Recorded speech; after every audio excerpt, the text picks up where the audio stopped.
Nagtanong nga mga ka-farmers about sa paggamit ng bakuna. At ang tanong niya nga dito mga ka-farmers ay hanggang kailan daw ang bisa ng live at killed vaccine ng baboy. Kapag killed vaccine mga ka-farmers, tumatagal nga yan. Kaya lamang ang paggamit ninyo dyan mga ka-farmers, kapag kayo ay magbabakuna at hindi yan mauubos, kailangan meron kayong separate na ginagamit ng karayom na panghugot doon sa bakuna para hindi yan makontaminate. At para makasigurado kayo mga ka-farmers, kung kayo ay mayroong malinis na bote, ay kumuha lamang kayo ng tamang dose. Ang example mga ka-farmers ng mga killed vaccine, ayan nga ay HPS, Mycoplasma, PCB, PLE, E. coli, at PRB at SIB. So ayan mga ka-farmers, yung kalimitan na ginagamit ng ating mga kapwa hog raiser sa pagbabakuna doon sa kanilang mga alagang baboy. Ang live vaccine naman mga ka-farmers, ang kaibahan niyan doon sa killed, ayan nga ay kapag pinaghalo ninyo, yan nga ay dapat ay mauubos or maiibakuna ninyo doon sa inyong mga alagang baboy dahil yan nga po ay medyo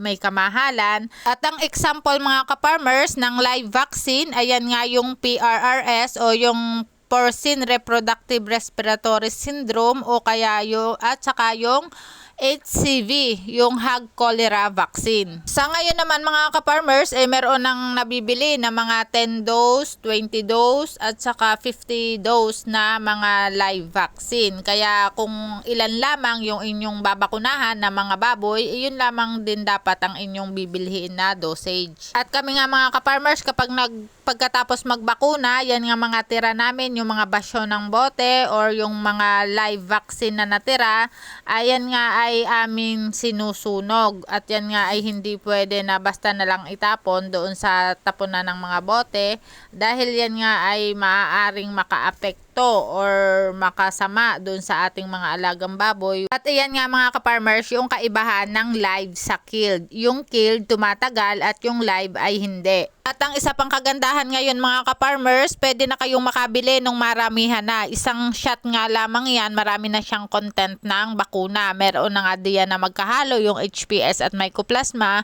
at meron ding mga 8-in-1. So medyo marami yung bakuna na maiibigay ninyo dun sa inahin ng isang bigayan lang.